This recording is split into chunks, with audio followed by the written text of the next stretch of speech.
Hello, welcome to another episode with me, your host Tony, and this is Accessible Authenticity, a podcast where we dive deep into purpose, what it means to live a meaningful life, and embracing your uniqueness and empowering you wherever you are in your journey. And most importantly, right, so take what resonates, leave the rest, and let's have fun doing it. Today, I'm honored and it's my privilege, and I'm super excited that we are joined by DLisa. She's the Dream Doula for women, and she talks about everything manifestation, intuition, and dream recall. And before I start asking questions, DLisa, welcome. Would you like to introduce yourself as well? Thank you so much. I I was telling someone the other day, they said, "You do all these things. I'm so inspired by you." I'm like, "I it seems like I'm a little bit scattered." I'm an artist. I'm a dream doula. I help people with their dreams. Yesterday, I was at the farmer's market doing dream interpretation for 5 minutes at a time. That was super fun. And I also teach meditation and do sound baths here in person. So not only do I help women tap into, well, I help men too, by the way, mostly women, tap into the intuition that comes every night while we're dreaming. Um, I'm a multifaceted human, so there's a lot of other things I do, especially passionate about letting people be creative because creativity is part of being alive. Wow. So many threads to also like pull there. I know when Yeah, we first started this podcast, like I saw uh the gong over there, so like that yeah, the explains the gong. sound. Yeah, yeah. The sound like healing and like the soundboarding. In terms of like so like you went and did this the dream recalls like yesterday at the farmers market. Was that something you planned or was it just like you just kind of stepped So into the it? woman that runs the farmer's market, we have two here in the town I live in. There's one on Sunday and there's one on Thursday. And the Thursday one is they call the community farmers market, and it's a nonprofit. And she said, "Why don't you come have a booth here and talk to people about their dreams?" I'm like, "Okay, how would I do that?" "I'll buy the booth," she says. So we have all the you go to farmer's market and all the tents have like white Hmm. covers and they pop up. This one's orange, so it's the only one that's orange. And I painted a sign that says dream interpretation, and it's like this weird swirly colors, and I clip it up to the back of the booth, and I just sit there. There's two camp chairs, and I say, for $5 to the farmer's market, you can tell me a dream for 5 minutes. Hmm. $5, 5 minutes. And the first day I did about 7 people's dreams. A couple of the times it was raining. Nobody wanted to talk about their dreams. They just scurried around and bought food and left. And yesterday I talked to 2 people, and it's such an honor. I feel like it's such an honor when people tell me their dreams. It's like a message from their higher self to their human self that they're sometimes been pondering for years. Like the woman who told me yesterday had this recurring dream for over 30 years that a tornado was coming. So imagine you have this frightening dream and then you're like, what is it? Oh, that was scary. And then she just wakes up and lives her life. And we got down to the meaning of the dream for her yesterday. Wow. So she's like, oh God, thank you. Now I know what it means. And in my studies of how dreams work and what dreams mean is that when you have a recurring dream that comes over and over and over again, you keep getting it until you get the message. And once you Hmm. get that, the meaning of the dream, that message has downloaded, so to speak, like you get it, you don't ever have the dream again. Wow. Do you see? Wow, we're first we're jumping straight in. I love it. Do you see a lot of people don't know how to interpret their dreams and they Yeah. just think it's oh yeah, like they just think it's something that it doesn't matter. It's just like, oh, it's just a dream. Well, a lot of people think that it's just your brain like putting things away in file cabinets, all the stuff you did during the day. And sometimes those are dreams, just like organizing whatever happened. Or you watch TV really late at night and that the show is still running in your mind. Those dreams don't necessarily have a deep, profound meaning for you. But some dreams do. And studies have shown that everyone, unless you're taking some kind of medication that stops your sleep patterns, everyone dreams for 2 hours every night. Okay. Most people don't remember 2 hours of dreams. They remember the ones right before they wake up or the scary ones or the repeating ones. But think about it. If you live to be 80, 2 hours a night adds up to 6.5 hours of dreaming. I mean, sorry, 6.5 years. Yeah, So for 6.5 years, imagine if you went on a trip for 6.5 years, would you want to remember some of it? Yeah, I would you hope probably so. would. So the what I think is really beautiful, you probably know people who are psychic or they're in tune with things that other people don't know. Every single one of us can know something that no one else knows by the dream messages we get. Sometimes it's random information like what to eat for breakfast. Sometimes it's really important, like, don't take that job or don't date that person. The message will be like, I shouldn't probably do that. It guides us into what our soul self really wants to do. Yeah, wow. The 6.5 years of dreaming, like, when you kind of put it in that perspective, it's like, wow, there's so much dreaming that happens. And then it's like, wow, like if we don't take the time to figure out these dreams, or at least like take some time to listen to them, like we might be missing so much of life. Yeah, yeah. And how Well, how and did and I'll just tell you a dream I had once. I was a young woman, worked nights because my boyfriend had a bluegrass band. So I was a mixer. I was a music mixer for his bluegrass band. Back when everything was plugged in, we had a big mixer board, and we'd stay up every night till like 2, 3, 4 a.m. Then we go to sleep. And one morning, I dreamt that I was making a cheese and spinach omelet. And the dream, it kind of makes my mouth water thinking about it still. The dream was very specific. I was laying in the steamed spinach and putting grated cheese on it and flipping over the omelet. And I woke up and I thought, I'm so hungry. I wonder if I have spinach and cheese and eggs in the fridge. And I did. I was living very simply then, so we often had like hardly any food in the fridge. But I had all of those ingredients, and that's what I cooked for breakfast. And I'm going to say, that's probably what my body needed to eat that day. So sometimes it's just a simple, like, this is what you should eat. You're dreaming about eating delicious food, go eat it. Sometimes you're dreaming about a person and you call them in the morning and say, I was dreaming about you. How are you doing? And maybe they needed to talk to you. did you It's say super that was fun. where your like the dream doula started with Yeah, you know what? that I'm sandwich? not quite sure where the Dream Doula started. When I started being a life coach, I told someone I'm a life coach for women, and they're like, don't say that. Everybody's a life coach down here in Southern California. Call yourself something else. I'm like, what would I call myself? I do love to talk about dreams. So then yeah, I'm the Dream Doula. I'm so passionate about that. And it's something it's really fun. I told the woman yesterday where I talked to her about tornadoes. Was it hurricanes, tornadoes, some devastating storm. I said, I don't remember. I might remember your dream, but I won't remember your name. So I'm like a therapist who like hears all these details and then I instantly forget about it. So remind me that I know you if I see you in public again. It's like your dream is now on the internet, but I'm not telling people who you are. And so yeah, you got to put a signboard, like the next Yeah, time they're yeah. on the street Dreams together. are intimate stories are private only to you. Because I think sometimes we feel like our dreams are so mysterious that they don't make sense or they're somehow shameful. Like we do things in dreamland that we would never do in waking life, like kill people.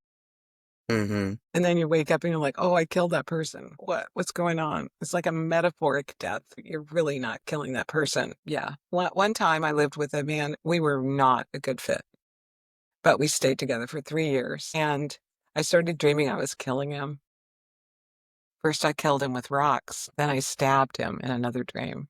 And in the final dream that really woke me up was we were arguing in a library, and I reached in and ripped out his jugular vein with my finger. And I thought to myself, can you even do that? Huh. I guess it's time to break up. What if I tried? What? It's We're not, yeah, we're not At the condoning same that. time, I had another dream where I was driving my car and he was in the passenger seat and he reached over and grabbed the wheel. And in the dream, we were like on an overpass and the car flipped over and over and over, like in one of those like car chase movies. And I thought, now I'm going to die. And then I woke up. And what does that mean? Obviously, that dream was like so easy to figure out. It's like, don't let him drive or don't let him take over the wheel or whatever, metaphor. The cool thing about dreaming is if you write down your dreams, you will use a different language than you normally use talking to a friend. And sometimes in that languaging is the message of the dream. Yeah, language absolutely matters. Yeah, like he Right, yeah. reached over and grabbed the wheel. I probably wrote that day. Grabbed the wheel. What does that mean? Yeah, so that's super fun. And that's what I do with my coaching clients is part of what we talk about is how to tap into your intuition. And that part of my course used to just be 1 week. We'd say, where do you get an idea out of the blue? Where is the blue? Those ideas you get in daydreaming or you're driving and you think about something, or there's just a little voice in your head, like you better take an umbrella. The sky's blue. And then later on it rains and you think, I thought I should take an umbrella, but I didn't do it. So those intuitive hits that we get all day long, I realized we also get during the night while we're sleeping. So now I've added like a whole 8-week course to what I do for my coaching clients where we just dive into what are dreams? How do you remember your dreams? How do you record your dreams? How other people over history have used dream time to invent things. Salvador Dali, Albert Einstein, Thomas Edison, Paul McCartney wrote 2 songs out of dreamland. He wrote Yesterday and Let It Be, both from dreams he had. In fact, I think it was the song Yesterday that he thought it was such a great song, he just played it for people for 3 or 4 months and said, "Have you heard this song?" Like, it was before the internet, right? So, "Have you heard this song? Think I've heard this song seems familiar to me. It's like it's someone else's song." And then finally all his friends said, "Dude, it's your song. Let's record it." There are many musicians have dreamed up songs. And in fact, the idea that DNA was spiral came from a dream. The way we put the modern sewing machine, the way it hooks together came from a dream. Wow. It seems like, yeah, I mean, the more and more I listen to this, the more and more you're onto something, Uh-huh. right? And, like you talk, like, and there's a famous adage too, right? It's like, hey, like Michael Jackson wakes up in the middle of the night to record that song, right? Because he's like, oh, if I don't record it now, Prince will get it. Yeah, Um, such a great idea, Tony. The idea that there's a saying that a good idea knows no owner. That all these things are out there in the quantum field for anyone to download and use. The songs, the inventions, the things we create. You'll notice that I think they did a study even in the animal world where they were saying that monkeys or chimpanzees couldn't use tools. And then in some part of the world, they started washing their food or using sticks, or I can't remember the details. And after this one group of monkeys did it, other monkeys around the world did it also. It's not like they talked to each Mm. other. They were in yeah, totally different continents. But that idea kind of downloaded into the consciousness and then they all could do it. yeah, that's so powerful, right? That how one individual person's journey can affect like the masses too, right? And then I how then love that. together, yeah, and then how together then we slowly start coming. I feel unfortunately people in the past, um, maybe we just weren't ready. Like some of the historical religious figures, for example, something that I look at often is, people like be it Jesus, be it like Buddha. I haven't looked at like Muhammad as much yet. I mean, that's something that I want to like venture into and learn more about him as well. But these historical figures or like these religious figures, they in a certain way. Now I'm taking like religion and spirituality slightly different here because like they in a way had the consciousness, right? Like they were able to ascend from the base consciousness that we started off with. Like unfortunately, we learned something beautiful right from them, but what also ended up happening is we ended up controlling that too. right? Like, for example, today we're living in 2025. What happened 2025 years ago, right? Like that's where it started. Um, that's when, let's say, Jesus died and Romans took his message and then created what we have today, for example. And the message of love is lost in all of it, right? Like love has become this. I heard what's his name, Krishnamurti, talk about this too. He's like, hey, love is just this like tainted thing now. We've like squabbled it and we've crushed it and like it's lost meaning. And the love that I'm getting at here is this unconditional love, right? Not necessarily like a romantic love or platonic love, just this acceptance in a way that it just is, right? And if we fear it, then that is what we get, right? Like if all we do is we fear it, then that's what happens in our life. And that does go to this thing of like the quantum field, right? So we Yeah, pick up things yeah, from the quantum field and we learn from it. We have our dreams, like that, like the dreams. yeah. We have our dreams inside of it. We are the one mind. Mm. That is the teaching of all the spiritual leaders in the past. If we don't get stuck in modern religious cults or whatever groups, it is we are one with everything. And so therefore, we are the mind. We are our own individual sparks of the divine. Some people call us star seeds or like I am God as DLisa, experiencing life as consciousness right here, the only way I could do. And you are experiencing consciousness the way you are. And consciousness, or some people call it God or quantum, is experiencing through us because we're the hands and the feet and we can taste things and smell things. And it's so exciting. I was telling someone yesterday what we're doing in the world. We sometimes don't know what we say or what we do that is going to impact someone else in a positive way.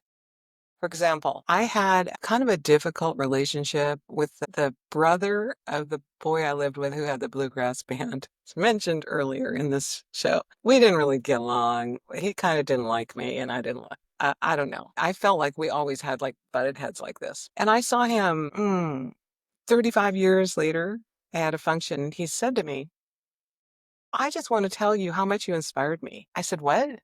Because I'm a photographer now. I said, what? Because remember when you lived at that house with Jeff and you took photos all the time and you had a dark room in the basement? So inspired by you, I started taking photos and now I have a couple of cameras and I really enjoy it. I just wanted to tell you that. So what I think this guy probably remembers not liking me, but what he remembers about me is how creative I was in my little dark room basement dark room that I could only use if it was no full moon out because it kind of leaked in light from the outside. So late at night, if it was a very dark night, I could use it. And I took a lot of photographs with film. And I've inspired him to be creative, which just makes my heart swell. I'm so happy about that. So how we are living here, how we're living our lives and how we're being our own best self, never forget that that inspires other people to be their best self, to be their most creative self, or to remember their dreams, or to whatever it is that we're modeling for them.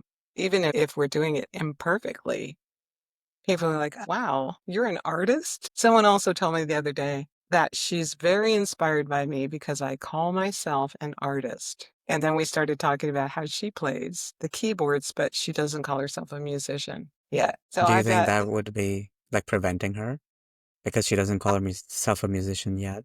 well, I think now she's working on an album. So she's leaning into it now.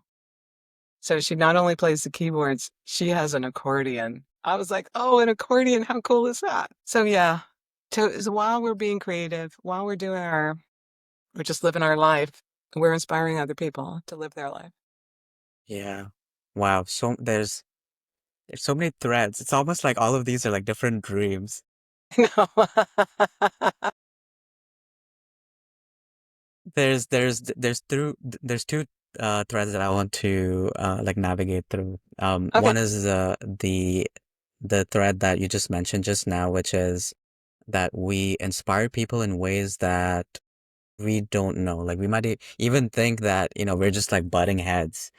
Um, and that's like perhaps our interpretation of it too, based on our like lens. But what it ends up looking like is like, wow, this person is inspiring me from like the other end. But the thread that I want to like start off first with is we got really deep, and we got to the oneness.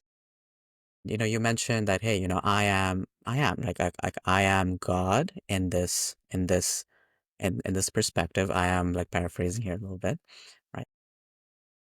And this is how I'm experiencing life.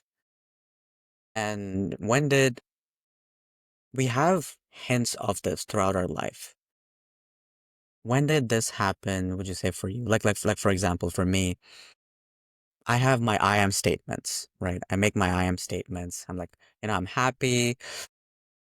I have a lot of money. I have like my dream partner. I have the dream house, right? Like all these things. I have like the I am statements. And it wasn't until like it clicked that everything just changed.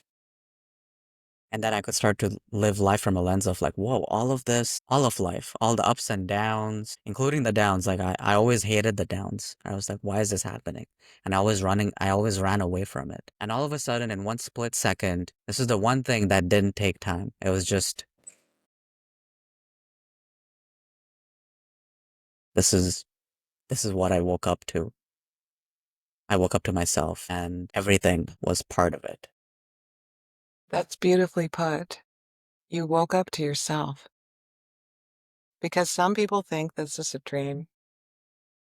Waking life is a dream. Deepak Chopra says life is a lucid dream in a vivid now. He's also said life is a lucid dream in a vivid reality. So if you've ever talked to someone who's had a near-death experience, they go out of their body into into the quantum field, I think. I don't know what to call it.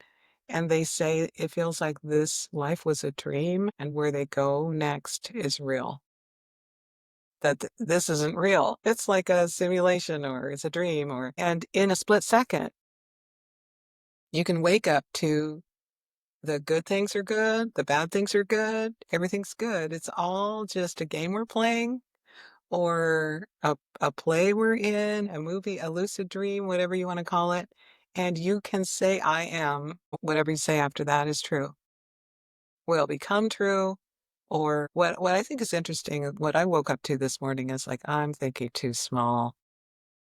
If I really listen to my thoughts, what I'm saying not out of my mouth, but inside of my mind, I am thinking small thoughts, like how to just get by, not how to thrive, how to just get this one next thing done, not how to make so many things manifest.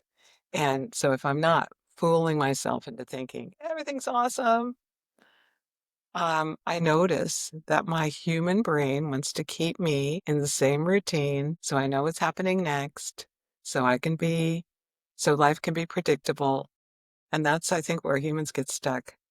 We want predictability, and there's none. There's no predictability. Everything's a mystery. What's really fun is to watch little tiny kids up until age 7. They're kind of in that dream state because of the way their brain is. And so you can look at a little kid and they'll be looking at a flower. They're just like, the flower, the bee. You think, what's this kid up to? Well, they're in a dream. They don't know the difference between dreaming and being awake. Everything is a dream. It's just magical and mystical. And so sometimes humans can get back to that and remember how fantastic, what a beautiful gift life is when we're awake and able to, you know, love into it. I took you off topic there. I'm sorry. No, this, yeah, this part of this podcast is that too, right? It's sometimes we'll weave through different threads there, right? And that was beautifully put. Like in a lot of ways with kids, yeah, like they're a good model for us Yeah. to help us like deprogram, because that's how I see it as. Like, when I first started, it was the healing and creating new thought patterns. You talked about like, even like the thought patterns that it was creating new thought patterns, right? So that we can start the deprogramming work. Because that's what it is. It's like I love how you put it that way. It's like we are in a way going back to being kids so that we can continue like the game itself. It's beautifully designed. That's the best way to put it. And I do have compassion though. Like I do want to take a moment and say I have compassion for the suffering that Yeah, exists as well. yeah, And one of the things that you rightfully pointed out too is that we love predictability. It's like the one thing like that we can be certain of is that the quantum field is the I am, and perhaps we can start from there, right? And then, so when we start from there and then we start looking at the suffering that we have, we can make a choice. Like, I understand it's there. I understand people are going through things. I'm going through things too. I have problems in my life. Absolutely. I have things that I have and I'm working towards and all these things. But I try, I don't view it as a problem per se. I see it, it's there, it's uncomfortable. I accept it. I lean into it as best I can and I have a choice to make. Is this thing that am I suffering from it? Or it's just a circumstance. yeah. It, hmm The concept that we are greater than any situation, circumstance, or condition in our life. That those things are there, and we can choose to be stuck by them, or pulled down by them, or upset by them, or we can choose to say, "I wonder what I'm learning from this." Because you can think of people like Nelson Mandela, who was, I think, in prison for 32 years, something like that. He befriended his jailers and came out to become the president. At a certain point, he wasn't resisting his imprisonment. He was accepting that he was there and he could do something different with his mind. Sometimes we are just living in the prison of our mind, not really in a jail that we make ourselves. And we have the keys to it too. We have the key and we don't Yeah. even know it. Yeah. Because you probably have people that you help and they're like, "I can't do that." It's like, "Really? You can't or you don't want to? Or you're afraid or you don't think you can?" Now, certainly at a certain age, maybe you can't do some things physically with your body anymore, but even I might challenge that. I have a coaching client right now who said she wanted to get in better shape and then but she doesn't go to the gym. She went a couple times. So how are you going to get in better shape then? You have to go like move your body. And even if you're a really old woman, you can do chair exercises, little tiny exercises. And then, you can look at people online that are in their 80s being bodybuilders. So it's like, really, if you want to be in shape, you can be in shape. If you want to have a happy relationship, you can have a happy relationship. If you really desire something, this is also something that I think all the masters have said throughout time. What you desire desires you. So if you have a longing for something, you really long for it in your heart, you really want that thing, that's your soul self saying, "Hey, you came down here to do this thing, go get it." And maybe your conditioning keeps you in the jail cell that thinks you can't get out and go get that thing, but listen to your heart and go after what it's calling you to do, even if it just seems impractical and silly. Like I went into sound healing, playing the sound bowls and things just by accident. I was like, "That sounds cool. I'm gonna buy a couple sound healing bowls because I don't feel well myself. I'm gonna heal myself." Then I had 2, then I had 3, now I have 4. Someone loaned me a gong, and I had a group of women who came over for lunch. The oldest one was 92, and she said, "What's that?" when she came in the house, and I said, "It's a gong." And I, like, hit it with one of the mallets, and she's like, "Oh, I felt so good, I could feel it through all my bones." So we had lunch, 6 women. And then afterwards, Reverend Nancy is her name. She said, "Would you play that gong again? That was fun." And so that was the first time I ever played the sound bowls for other people, not myself. I played the gong and some sound bowls. Everybody sat down on chairs and on the couch. And at the end of about 10 minutes, probably, I looked around and everybody was blissed out. And one of the women was snoring asleep on the couch. And I thought, that's fun. And now I do it once a week at this yoga studio in town. So I do a meditation and then a sound bath. And the first time I did it, I thought, I didn't study this. I don't know how to do this. Yet, if people fall asleep, I guess I did it right. Is that, is there a wrong way to do a sound bath? Maybe people have opinions on that, but I don't yet. I guess maybe if you like beat the like soundboard as opposed to just kind of going like doing the rounds Yeah, yeah. I have the like a drum or bowls. something. Yeah. Oh yeah. Somebody brought a drum I could use one day. One of those big frame drums. It was beautiful. Well, we And then are energetic bodies.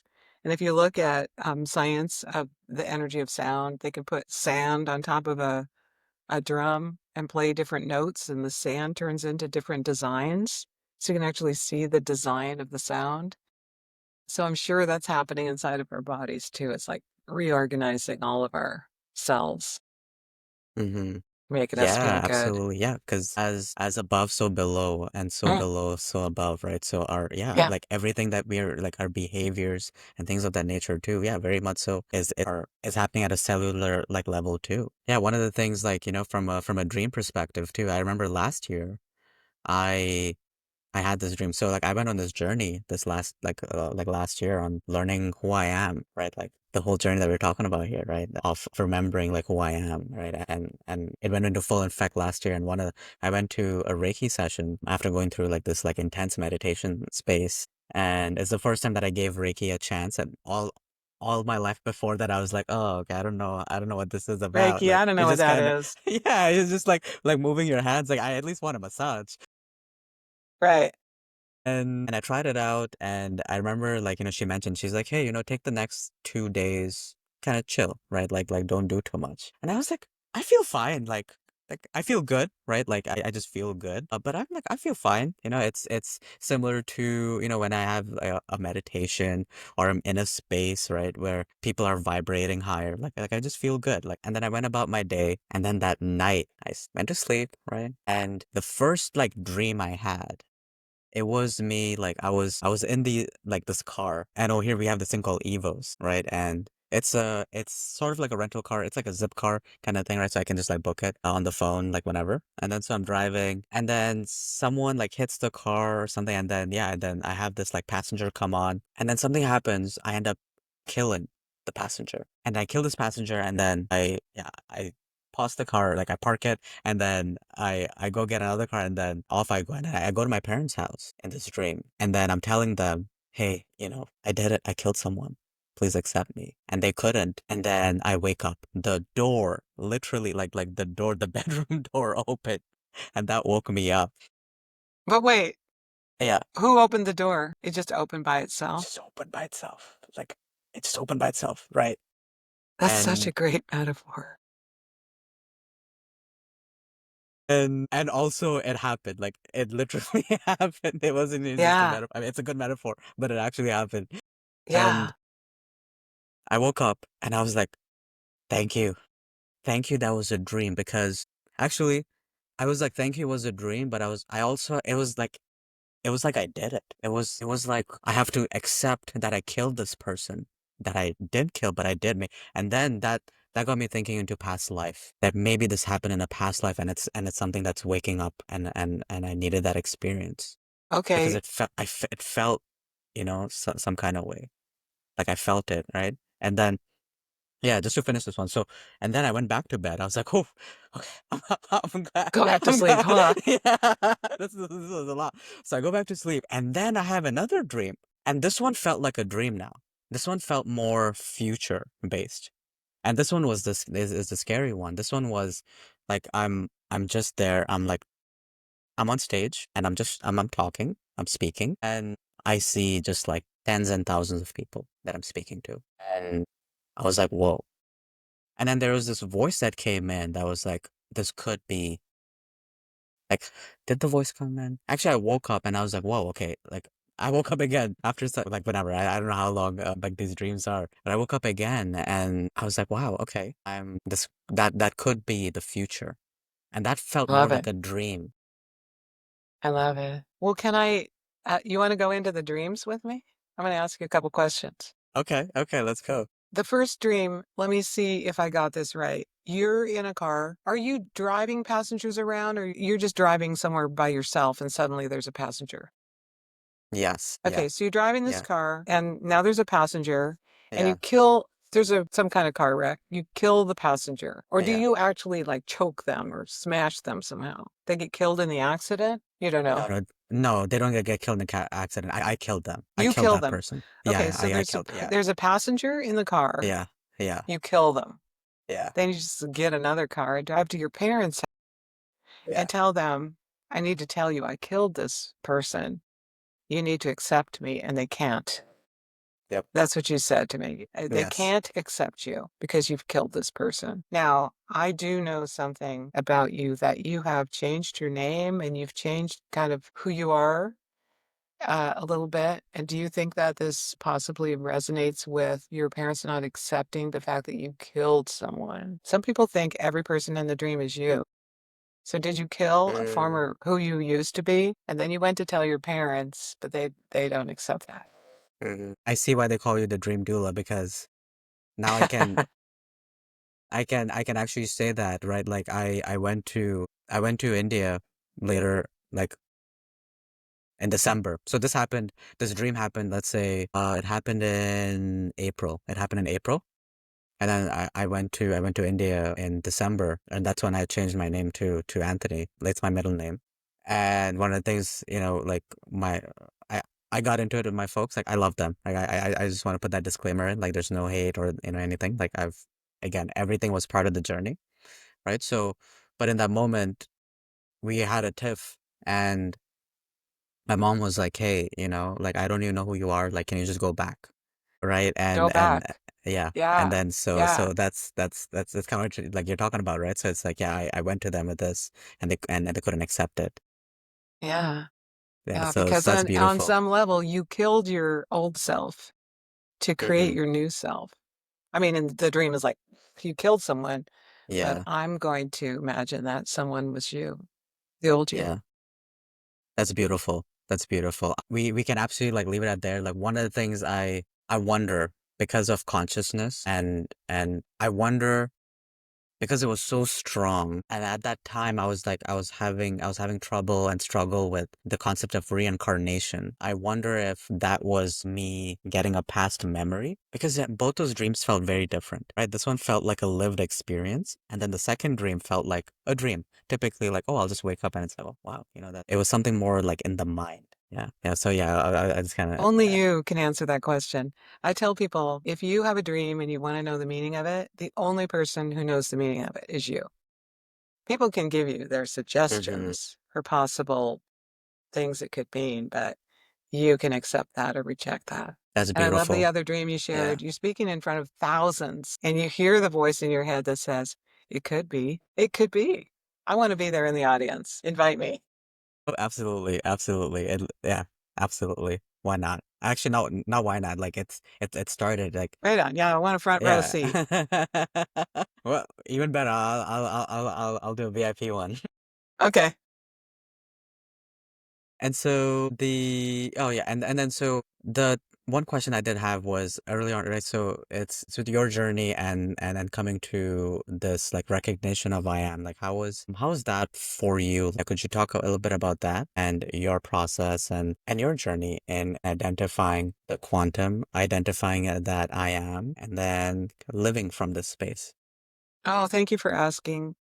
I spent most of my youth being just like pretty unconscious. I'm doing this, I'm doing that. I really wish I could get married and have kids, so I did that. I had a job as a real estate broker for 35 years, helping people buy and sell houses and, wearing oh my God, I was a real estate broker in the 80s. I had like big hair and big shoulder pads. Everybody drove fancy cars. It was ridiculous. Also, I learned about manifestation while I was doing that because you can manifest whatever you want if you're a salesperson. You can manifest more sales, you can manifest more buyers or sellers or whatever. A beautiful life. And I started going to this church called Center for Spiritual Living, Seattle, because the minister was funny and I went there to a lesbian wedding. And so I thought, all right, this minister's funny. I haven't gone to church since I was a little kid. And so I started going there. It's similar to Michael Beckwith's Agape Church, basically non-denominational church based on all the spiritual laws taught by all the major religions, and they talk about the quantum field. They talk about God being the benevolent one mind that we're all connected to. And they teach. So that's kind of how I got into it. And that was many years ago. And then I was still just living my life and doing this and that. And during COVID, I did a coaching program myself, took this program that is woven into what I teach my students now. And part of it was we started out doing this imaginary time machine where you think about what's going on in your life and what's not working, and you're like, nah, nah, nah. And then they go, okay, we're going to go into a time machine in your imagination 3 years from now, and everything's worked out. And when I got to that place, and I said to the person, I live in a small town with a nice climate and groovy people. I live in a house on a hill that looks down on a sacred grove of trees, and I'm a coach and an artist. Now, at the time, I was still a real estate broker in Seattle. And so the fact that I had that vision for my future was really surprising. I thought, that's weird. I live in Seattle, Washington. I don't live in a small town with a nice climate. It rains here all the time. It's cloudy. 320 days of the year, it's cloudy in Seattle. So I then thought, okay, I'm going to do it. So I went on a road trip. I went to 17 different towns in Southern California, all around LA. I found this one town I live in now. I said I would live here. I went home and packed and moved. Wow, that was so quick too. It's like you had the, like you had the I dream, just you did it, basically and like then blew up poof. my life. I blew up my life and moved to Southern California to be an artist and a life coach. Now, every once in a while I wake up and go, what have you done? I left all my friends and my family behind.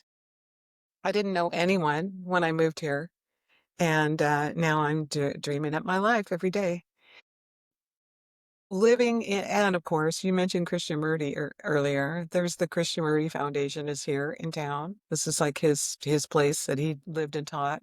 The Theosophy Foundation, which he was connected with before he went off on his own, is also here. There's a big library. There's a place called Meditation Mount. Where, like I have moved. I thought I was really woo woo when I was in Seattle going to the Center for Spiritual Living. I'm not even woo. I'm not even one woo. Everybody is so woo here that sound bath, cool. Meditation, great. We are all one. Of course we are. What else would it be? So I'm living in like this spiritual vortex. Like the town I live in is called Ojai, and people come here from You're LA in for weekend Ojai, trips. yeah. I Okay, live in okay, yeah, Ojai. yeah. Yeah, because So whenever I I like do watch some of those clips, the vibe here is so great. And everything's just, yeah, sunny most every day, and it's beautiful. So here I like basically blew up my life to start a new one here. And now I stopped saying I'm one thing. Like I'm an artist, I'm a life coach, hmm I'm a meditation teacher, I'm a sound bath. Tonight I'm going to teach an art class to veterans at the art studio I have down in Ventura. So they're veterans from the military, and we're going to do some kind of abstract self-portraits. So that's that. So like also do art in groups, kind of like therapeutic art. So back to the idea that if you're a kid, you think you're a great artist, like at a certain age, like that's an alligator, although it might just look like a squiggle. Isn't it cool? So I'm hoping to take these vets into that zone of creating like they were a little child and just having mm, a moment. Like I think it's an hour and a half, maybe it's a 2 hour class. So some of it will talk and the rest of it I'll just help them just keep making marks and adding water and squishing things around with their fingers. That'll be fun. hmm Did I And answer your question? Like I feel like I was like, and now you can see how scattered I am. yeah, and so in this route, so you started off with real estate development, like super left brain, Uh, right? Like yeah, like that's all there's to it. And then next minute you're like dreaming up the life and you've dreamt it and it's like so different from what you had previously done. What part does like emotions have in this? Good question. I think when people are manifesting and when I tell them how to remember their dreams, that the emotions you have are really important. They're like the fuel that we put in our car.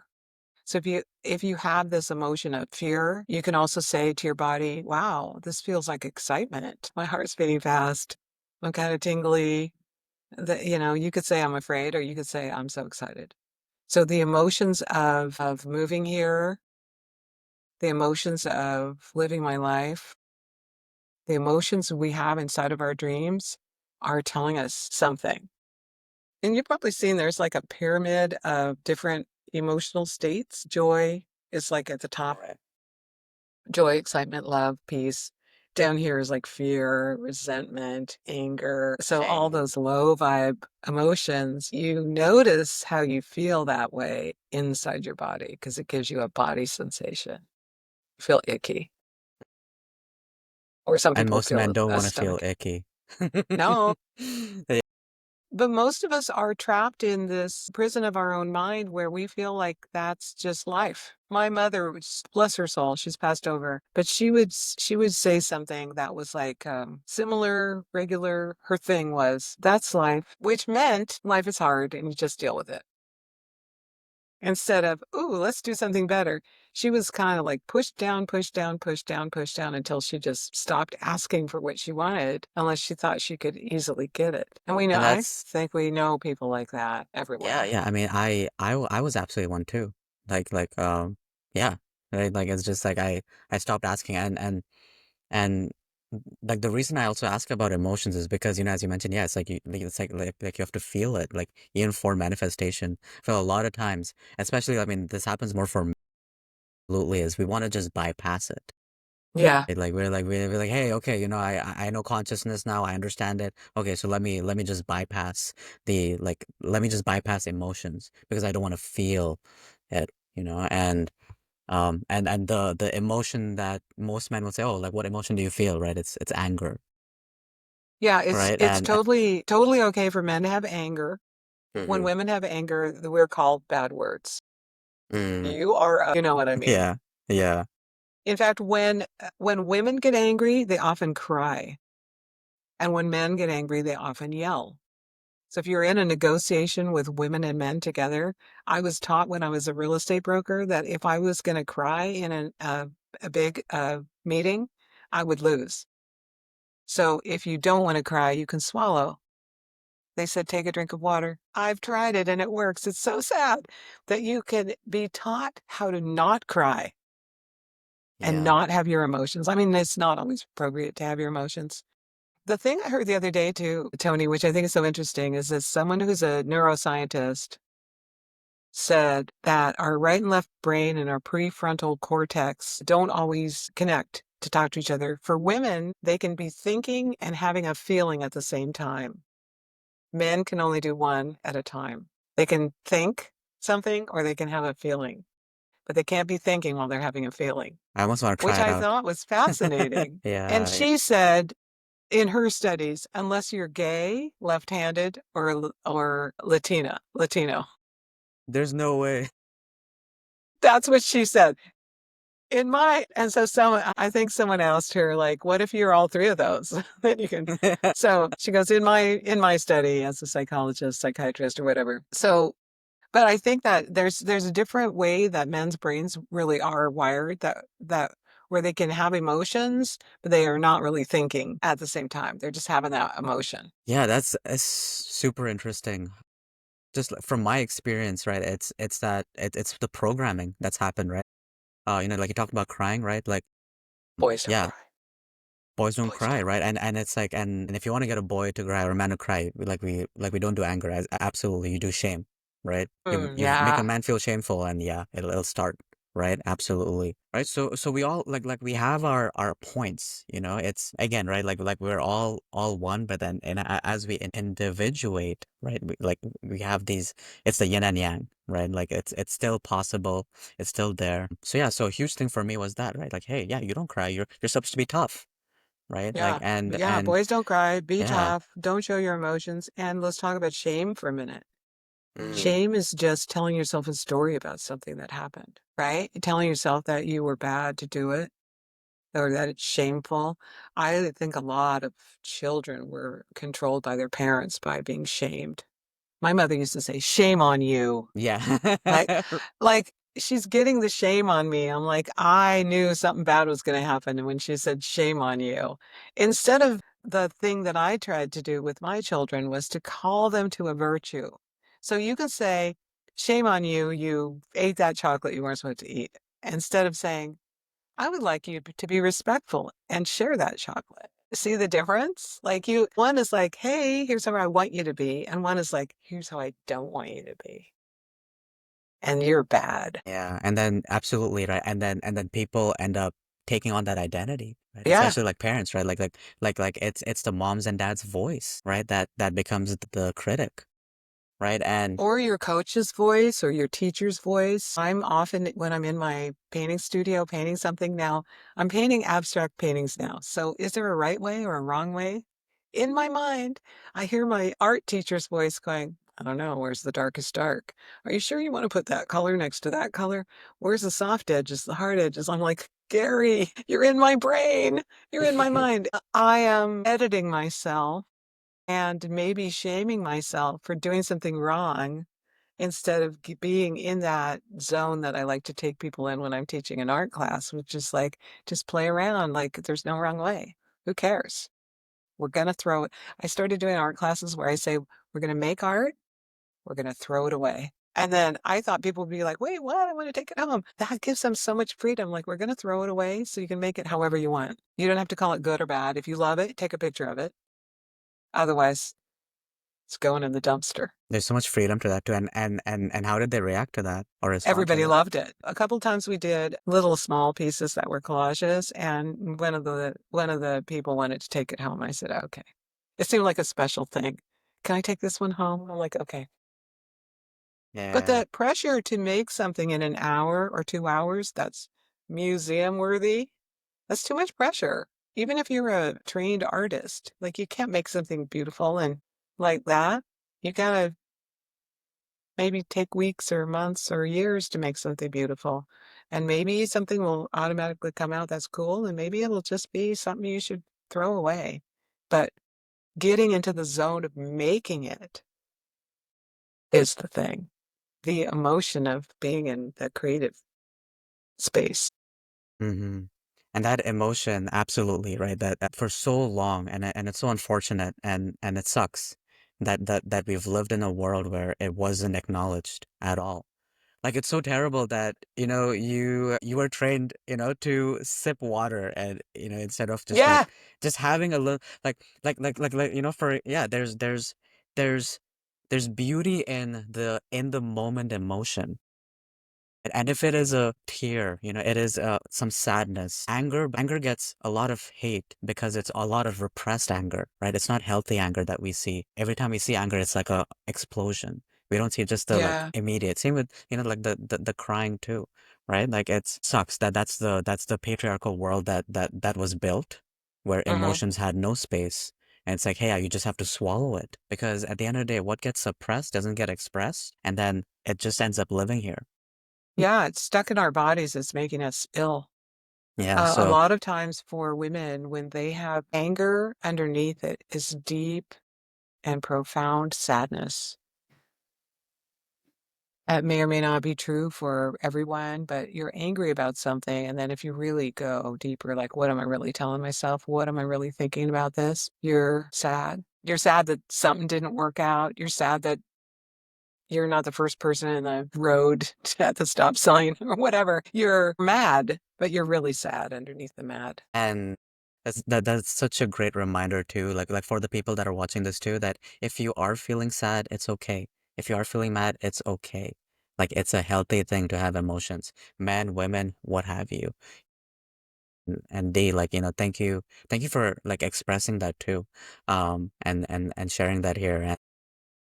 Because I do feel like it's only when we're able to share those vulnerabilities, that we do move towards like the peace, the love, because then we love those aspects of ourselves too. Like, like we end up accepting, just like, like for my parents, like they couldn't accept me, and then I accepted me so that I could accept me, and I can also accept them for who they are today. Yeah, And and those dreams came on the yeah, same day. yeah, They couldn't accept you, but you can be talking in front of 1,000 people, yeah. and the door opened for you. getting the shivers. The Wonderful. other thing to think about before we could talk for like a week, it sounds like. I would love to mention that when you're noticing your emotions, you might not know what the feeling is, but you'll feel something in your body. So if you are into joy and creativity and happiness and love, you are doing the right thing, whatever you're doing, even if it's making a cake or playing with your dog. If you notice that your body's feeling a little bit stuck, a little bit off, that can you hear my guy with a lawnmower out the window? Let's stand by for a minute. That he's a nut. Yeah, he comes whenever I'm on the computer. The lawn guy Yeah. comes. Yeah. It's like he predicts it, right around when you're on a conversation. Mix it in. He'll soon be in the backyard. So to know, like one of the things I learned in the coaching program that I did, like to notice what you're noticing. Hmm. Like when you feel an emotion in your body, to then stop and ask yourself, what was I just thinking? Because often Hmm. you'll be having a negative thought about yourself or the world, and your body's like telling you. But you're just like, oh, I have a stomach ache or a headache or a backache or this kind of quirk. And you're like, wait, what was I? I was just thinking I can't do this and I can't do this and this is never going to work. You can notice these negative thoughts and shift into a a more joyful thought. I was like, yes, I'm going to figure out how, or I think I can. Hmm. Hmm. And hey, that's a great segue. It seems like the gardener helped us out with the segue too. Right on. So like these negative emotions, it's always there, right? It's always there, right? Like, and it's almost something we overcome. Can you talk about your journey and what tips you have with like negative thoughts and how to like move past them? Good question. I I'm an empath, meaning I'm very empathic. So if I'm with someone else who's like really negative or really scared or is feeling ill, I sometimes feel those feelings in my own self. And so I often will be feeling poorly or having negative thoughts. And then I have to ask myself, are those my thoughts or someone else's thoughts? Because maybe I picked up someone else's thoughts. So I have techniques to wash them off. So take a shower, imagine everybody's else's energy going down the drain. Take a shower, imagine my own negative thinking going down the drain. Life is great. I'm so grateful, blah, blah, blah, blah, blah. Take a bath, imagine the same thing. Sometimes if I'm not near water, I'll imagine I'm a washing machine on spin cycle and everything that's not mine is just spinning out away from me. Those are some techniques, but you can't be human without having negative thoughts or negative beliefs. I just try to notice them more. And two of the things I bookend my day with, if I remember, of course, I wake up and write down my dreams in the first 10 minutes. And I think of 10 things that I'm deeply and profoundly grateful for. Then I get up. So gratitude practice really shifts your energy into a high vibe, a loving vibe. You remember all the things you're grateful for. And then the end of the day, before I go to sleep, this is a beautiful kind of re-editing technique where I imagine my day as if it's a movie. I did all these things. And then if there's something in there that I wish I would have done better or said a different thing or done a different thing, I just imagine it like it was real. So I've rewritten the script, I've re-filmed the movie, then I go to sleep. And if I'm Wow. really troubled about something, like I'm really worried about something that I want to have happen or something that's going on in a friend's life, or I will say, I'll ask for a dream before I go to sleep. I'll say, Mother, Father, God, angels and guides on the other side, bring me a dream that's really obvious to tell me what to do next. And then usually I'll have the dream that night or the next 2 nights. I'll get a dream that's an answer.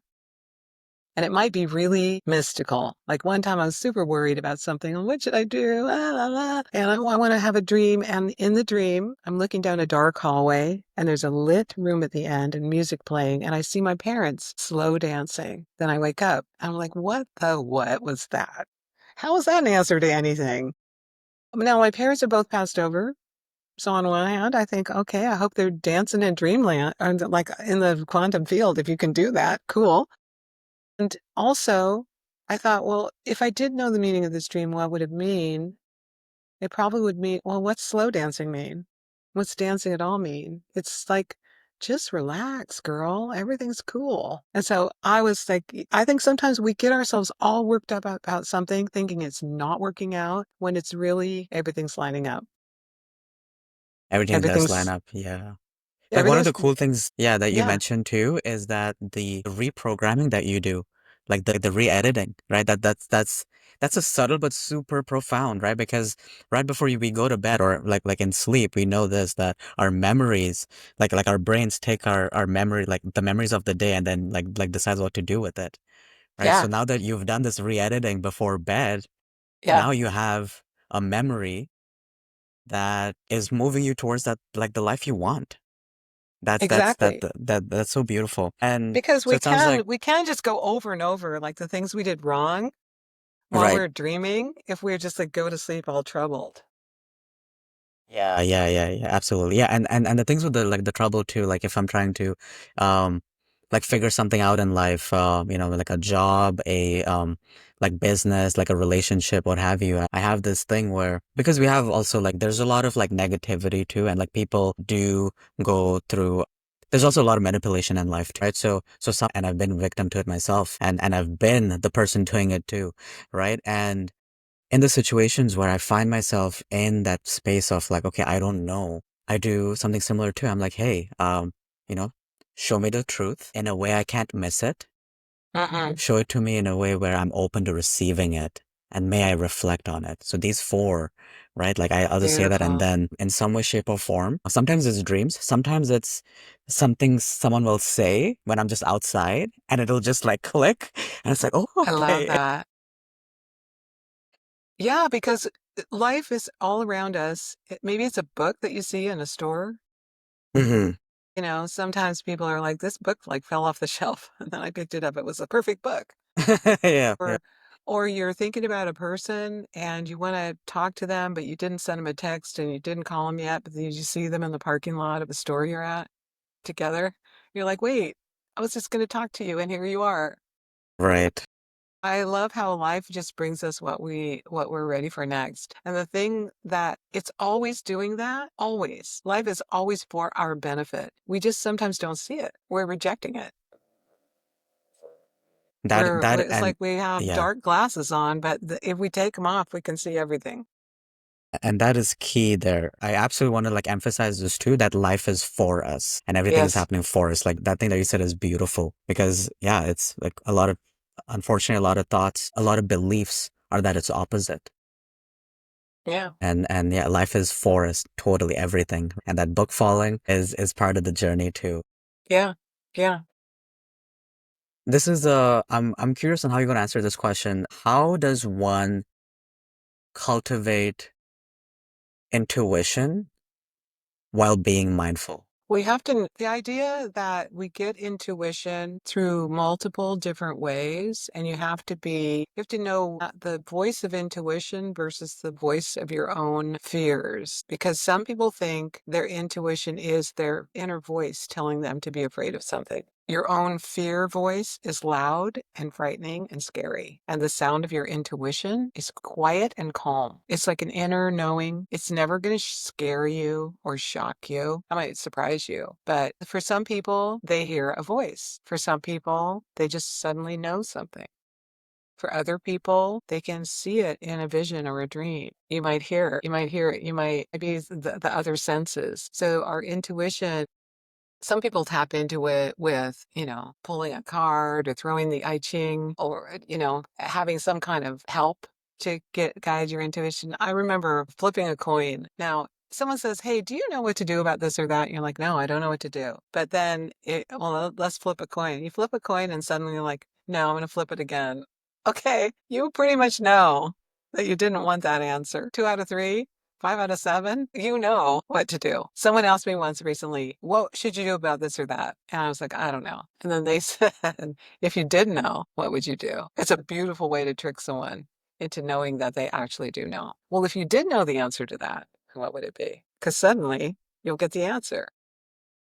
So intuition is subtle. And I suggest to people when they're just starting out to talk to their intuition, to just do it. Like if you get an idea, if you're thinking about somebody, call them up. They will probably say, I was just thinking about you. Try going, like, decide something simple and easy, like, which grocery store should I go to? Should I go to this one or that one? And see if there's some serendipitous thing that happens in the grocery store that's good for you. Like maybe you see a friend, or maybe your perfect food's on sale, or whatever it is. Go right instead of left. Go left instead of right. Don't overthink it. Just go, I'm going to go intuitively this way or that way. And to listen to things and notice when, just like that umbrella story, notice when you think there's a part of you that says you should bring the umbrella. And then your logical mind goes, it's a sunny day. I'm not carrying that all day. And then it rains. And you're like, huh, how would I know that it's going to rain? But then maybe next time you hear that subtle, quiet voice say you should take the umbrella, you will.